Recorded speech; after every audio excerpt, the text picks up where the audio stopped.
네, 하루 이틀 사이에 뉴욕 증시 분위기가 완전 달라졌죠. 자, 미 증시의 오늘 반등에 국내 증시는 어떻게 반응을 할까요? 먼저 코르가 7%의 급등 흐름이고요. 야간 선물도 플러스고 EWI ETF도 2.38%의 상승으로 오늘 시초가는 플러스 예상하게 됩니다. 자, 미국 증시에 상장된 한국 관련 지수도 살펴봤고요. 자, 이번에는 오늘 함께할 분 소개해드리겠습니다. 유니스토리 자산운용 김장혁 투자전략본부장과 함께합니다. 안녕하십니까? 네, 안녕하십니까? 네, 앞서서도 뉴욕 증시를 집중해서 살펴봤습니다만 뉴욕 증시 조금 더 기대감 있게 앞서서 신종호 본부장님은 보네요. 네. 예, 뉴욕 증시의 고용 단기 충격, 조정의 시작이냐 이 부분은 좀 아니라고 보는데 어떻게 보세요? 금리 인하에 초점을 맞추고 그 고용 지표 둔화가 경기 침체까지는 아니다. 그 전제를 까면은 업사이드를 보는 게 맞습니다. 네. 고용 침체, 고용에 이제는 뭐 많이 줄었다 하잖아요. 근데 많이 줄었는데 그게 어떤 포인트를 지나서 경기를 말해서 1%, 2% 사이의 성장률이 아니고 0.5% 이렇게 성장률이 3분기 넘어가서 4분기 어느 시점에 내려갈 수도 있다는 생각을 한다면은 이거는 금리 인하의 효과를 각 기업들이 이익이 감소하는 효과를 상쇄될 수 있기 때문에 네거티브하게 볼 여지도 같이 있죠. 근데 지금은 금리 인하는 먼저 일어날 것이고 그 다음에 그 경기가 둔화되는 효과, 업체들이 어떻게 흡수하느냐는 것은 나중 이시다. 이렇게 보면은 조삼모사가 될지언정 일단 긍정적으로 반응하는 거기 때문에 하루하루가 좀 다르게 반응하는 것 같습니다. 네, 자 그럼 국내로 빠르게 넘어가 볼까요? 정부의 세제 개편한 실망감. 자, 지난 금요일에 블랙 프라이데이라고 해서 이재명 정부 출범 이후에 최대 낙폭을 기록한 이후에 자, 반등 잘 이뤄낼 수 있을까요? 자, 이제 어제도 반등을 좀 시도를 했는데 기관 중심의 매수였잖아요. 네네. 자, 개인들도 다시 돌아오고 또 외국인까지 다시금 폭발적인 매수세를 이뤄내서 다시 5,000포인트에 대한 꿈을 꿔도 되는 것인가에 대한 답은 어떻습니까? 네, 5,000포인트는 아니고요. 일단은 10억, 50으로 돌려보내면은 바로 개인들은 들어올 것입니다. 근데 그렇지 안 그럴지는 지켜봐야 되겠죠. 목요일 날 답을 하신다 그랬으니까 오늘이 화요일이니까 네. 오늘 내일 사이에 원복할 겁니다라는 기대감을 베팅을 하신다면은 어저께 들어가는 게 맞았다고 봅니다. 근데 이슈는 뭐냐면은 그러한 그 정책이 왔다 갔다 하는 것 자체가 앞으로도 일어나지 않는다는 확신을 모든 참여자가 갖는다면은 네, 맞습니다. 3,500으로 하나의 여정은 다시 부스트업 될 수 있다라고 말씀을 드릴 수 있겠고요. 하지만 저번에도 말씀드렸습니다만 4,000, 5,000 얘기할 때 그 멀티플만 가지고 밸류에이션 배수만 가지고 올라갈 수 있는 건 한계가 있다는 걸 이제 우리가 좀 아실 필요가 있을 것 같고요. 미국이 금리 인하를 해가지고 만약에 미국이 국채 수준이 많이 내려가서 이게 추세적으로 경기가 나빠지지 않으면서도 금리 인하 효과가 있다라고 하면은 일단 미국이 많이 올라간 다음에 미국을 쫓아가는 그런 흐름으로 갈 가능성은 있다는 측면에서는 원래 내려갔던 거 대비했을 때 우리가 상법에 대한 개정안만 원래대로 원복한다면은 그 전에 목표했던 3,500, 3,700 정도는 향해 갈 수 있는 그런 힘은 다시 가질 수 있다. 이 정도로 말씀을 드릴 수 있겠습니다.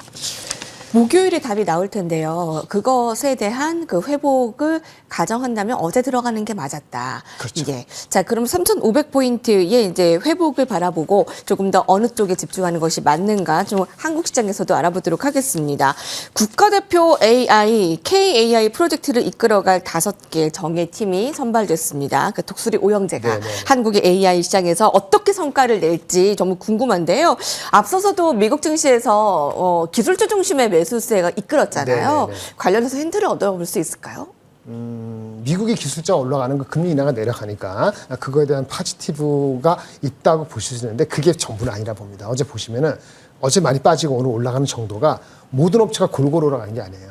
확실한 넘버하고 확실한 해자가 있는 회사만 내려간 걸 다 원복한 거거든요. 엔비디아라든지 브로드콤이라든지 오늘 실적이 아니고 큰 공시한 팔란티아 같은 거. 그러니까 모든 업체가 그 전날 빠진 거를 그대로 돌아간 게 아니기 때문에 그게 한국에 대입하는 건 좀 무리라고 보여집니다. 어저께 나온 국가대표 5개 선정은 긍정적인 방향으로 된 건 맞는데 그거가 가시적인 효과가 나는 거는 아마 5개에서 4개로 하나를 탈락시키는 게 연말, 그 다음에 내년 말 정도에 2개로 압축하는 거기 때문에 그 과정을 좀 더 지켜볼 필요가 있겠고요.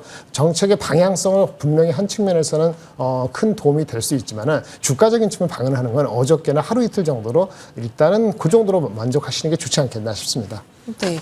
자, 관련해서 5개 이제 종목들은 테마 이상의 무언가가 더 나와야 되겠네요. 네, 이제 그 전까지는 조금 더 두고 보는 분위기고 아직은 이제 빅테크 그 대형 AI 중심으로 오늘 팔란티어 나온 것도 봐서 오늘 관련한 국내 시장에 튀어나올 종목은 어떤 건지 너무 궁금합니다. 네, 그와 관련해서 뭐 힌트 주실 게 있을까요? 오늘 팔란티어 관련해서요? 팔란티어는 미국의 국방의 핵심이에요. 그러니까 얘네들이 그 매출이 1년에 한 40억 불이 안 되거든요. 근데 지금 발표한 것이 10년간이니까 언젠가 100억 불을 한 거잖아요. 장기적인 거니까. 얘네들이 100억 불 매출을 장기적 따놨다 하니까 100억 불 따냈어요. 시총이 얼마 올라갔을까요? 그 정도에서 플러스 된 겁니다. 구체적인 넘버가 따라왔기 때문에 간 거지. 우리나라 관련되는 주식이 그걸로 인해서 올라가는 거는 사실은 그냥 테마 이상의 것은 아니라고 보고요. 구체적인 성과가 있지 않으면은 그냥 왜냐면 장이 애매하면은 그런 테마성의 주식이 더 갈 수 있다고 보여집니다. AI 소프트웨어에 대한 기본 방향은 맞는데 어저께도 보시면 가다가 탈락한 주식이 있잖아요. 카카오라든지 뭐 또 코난 테크놀로지 이런 거는 또 앞하고 뒤하고 완전히 다르지 않습니까? 네. 이런 분위기가 있기 때문에 그거가 구체적으로 우리나라 정부가 뭔가 발주해줘서 넘버를 받으면 팔란티어 올라가듯이 한 3% 올라갈 수 있겠지만은 그렇지 않으면은 이것도 하루 이틀이면 일단 만족하시는 게 맞을 것 같습니다. 그렇군요. 여러분, 2025년 증시 후반전에 가장 궁금해하는 업종 어떤 게 있으세요? 질문을 드렸더니 바이오가 꼽혔습니다. 제약바이오를 주목하라 그 이유가 이제 금리 인하에 대한 좀 민감하게 반응하는 바이오주, 거기다 이제 학회들이 줄줄이 이어집니다. 8월부터 12월까지 주목해야 할 학회 이벤트들이 많기 때문에 좀 관련해서 주목 어느 정도로 하세요? 예, 원래 이맘때쯤에 어떤 일정들이 많은 건 맞고요. 금리 인하가 마침 9월 17일 날 전후고 8월 20, 지금 거의 88%? 거의 뭐 8할 이상 9할이 금리 인하를 기정사실화하는 상태이기 때문에 9월 17일 날 금리 인하 있기 전에 혹시라도 다른 소리가 할 정도로 연준이 다시 한번 목소리를 이상하게 내는 확률은 글쎄요. 일단 그 다음 주에 뭐 CPI 넘버 같은 거 나오면서 혹시나 다른 얘기가 나올지 모르겠습니다만 기본적으로 그런 흐름으로 간다면 금리 인하를 간다면 바이오는 어제에 이어서 전체적으로는 힘을 계속 받을 가능성이 남아 있다고 보고요. 특히 개별적으로 비만 관련되는 쪽은 정책적인 뒷받침이 되기 때문에 그쪽은 좀 더 관심을 가지셔도 무방하지 않겠나 싶습니다. 네. 자, 전략지에서 해보겠습니다. 오늘 뭐 AI, 바이오주 줄줄 살펴봤다면, 가장 탁월한 전략, 세제 개편 실망감에 이제 다시 오뚜기같이 어떻게 일어나서 어떤 전략을 세워야 되는지 살펴주시죠. 일단 골고루 밸런스하게 믹스하는 게 맞다고 보여집니다. 목표 주가 대비했을 때 업사이드가 10% 이상 확실한 주식들 중심으로 챙기는 게 낫고요. 큰 그림에서는 역시 AI죠. 변압기도 될 수 있고 다른 제품 될 수 있고요. 그 다음에 에너지 중에서 원전. 근데 원전은 실제 오더 흐름이 지금 8월 달보다는 10월 달 정도가 돼야 돼요. 그러니까 시기적으로 좀 중장기적으로 보실 수 있는 눈이 있다면 괜찮고요. 만약에 세제 개편이나 이런 것들이나 배당업소도 분리가세 이런 것들이 마무리가 잘 된다면 금융주에서도 증권주는 아마도 거래량이 동반된다는 가정하에서 하나 정도를 가져가시는 게 좋은데 거래량에 따라서 키움 아니 신사업에 따라서 삼성증권 이런 정도. 에너지에서는 두산 에너빌리티의 버러틸리티를 싫어하신다면 두산을 가져가시면 괜찮습니다. 두산 에너빌리티 원전이라는 게 한켠에 있는 반면에 또 하나 못지않게 AI 관련되는 반도체 CCFL이라는 탁월한 그 제품의 성능에 대한 게 있어요. 그 PCB 쪽에. 이것이 오늘도 어저께도 아마존의 콜 득하고 이런 거 봤을 때는 두산 지주와 원전과 AI를 짬뽕한 두산, 그다음 변압기 이런 정도로 중심으로 이제 한 4-5개 중심으로 챙기시는 것이 더 현실적이지 않을까 싶습니다. 네. 자, 트레이딩 관점으로 조선주, 2차 전지, 증권주 주었고요. 중장기적으로는 다시 한번 화면 보실까요? AI 관련해서 SK 하이닉스, 그리고 두산 이스페탈시스, 대덕전자, 그리고 변압기 쪽, 에너지 원전 가운데서는 두산 에너빌리티, 현대건설, 삼성 E&A, 그리고 금융 쪽도 주었습니다. 아니, 로봇주와 2차 전지는 어떻게 되는 건가요? 라는 질문도 있는데, 2차 전지는 이 안에 있다면 로봇주는 좀 어떻게 보세요? 조선 2차 전지 아까 자동차도 한 것 같은데 이런 트레이딩입니다. 트레이딩이라는 게 방향성이 아주 확실치 않은데 조선은 이미 반영이 돼서 트레이딩 많이 가면 파는 게 맞아요. 대통령께서 그 한미 정상 하잖아요. 그때 다음부터는 조선주는 아니면 그 전이라도 많이 올라가면 파는 게 맞습니다. 조선은 이미 이제 차익 실현을 하는 게 맞다? 트레이딩이라는 거는 아까 중지한계하고 다르다는 걸 말씀을 드리고요. 2차 전지는 반대예요. 2차 전지하고 자동차는 오히려 기회를 삼을 수 있습니다.